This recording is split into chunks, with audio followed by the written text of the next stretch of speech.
Hi everyone, Comic Reviewer here. This time reviewing on Spider-Man, Revenge of the Green Goblin, issue number 2 comic review. Now, as you know, this is a 3-part miniseries based on the Green Goblin, with Norman Osborn and so on. So let's get on the story. It starts off how, at a cult, the Green Goblin is like, the high duty, recording first approved, soon, very soon, we shall have our revenge. Revenge upon the accused Spider-Man. And even Norman Osborn flashing back to how he was stabbed by his glider, survived due to his healing factor, fled and built his empire back up. Now, at the same time, they have a guy who you think is Spider-Man, but is actually Norman Osborn's doctor. And he's like, stop, you have the wrong man. I'm not Spider-Man. I'm Dr. Albert Bendix. Norman, please, you mustn't do this. And so they beat the crap out of him to death. And afterwards, him and Making are talking about what they're going to do. And pretty much Norman Osborn says, I have no heirs. My son Harry is dead. And my grandson Normie is too young to carry on in my stead. Now, again, this is a little change to the whole Gwen and Norman Osborn having twins. Yeah, that was a story. I mean, if I was to personally change the Clone Saga, I personally would have had Ben Reilly as the clone son of Norman Osborn and Peter Parker. It would make more logical sense and a bit more better. So also at the same time, Peter is brushing his teeth until he sees a reflection of him in the Green Goblin. And basically, he's going all Batman Arkham Knight.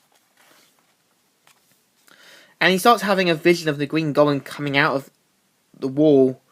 And even unmoves the mask to see himself as a kind of warning, saying, if you're not careful, you could end up like this. Given the fact that Norman Osborn spikes his toothpaste with Green Goblin stuff. Now, at the same time, Norman Osborn hears a voice, and it's Karina, and her and Norman Osborn are talking.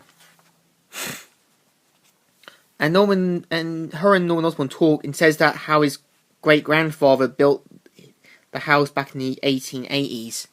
And how his father basically lost all of their money and so on.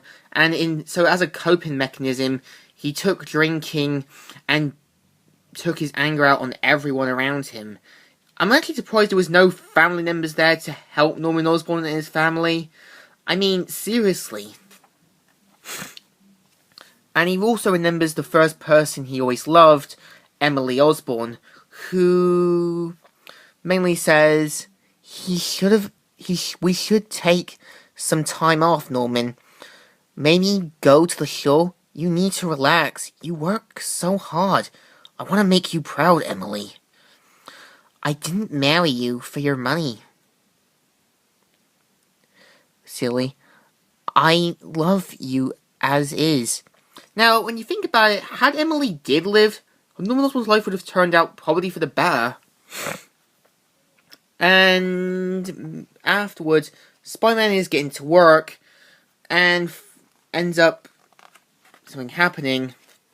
And mainly goes to see Aunt May to see how she's doing. Even seeing the pictures of her old love Nathan, Uncle Ben and Aunt May, and also a picture of him and him get their wedding day. So mainly Peter and Aunt May talk, so Peter leaves.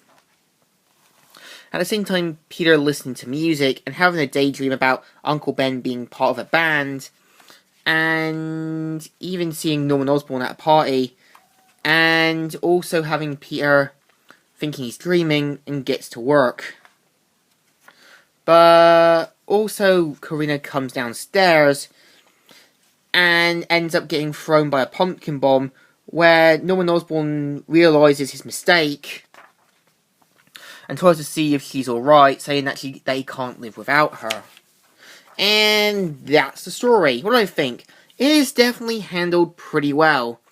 Because there's so much backstory to Norman Osborn, it seems interesting. And I am going to plan to do issue number 3, and so on. So the story I give a good thumbs up. still good, and still alright. So, comic reviewer here, signing out.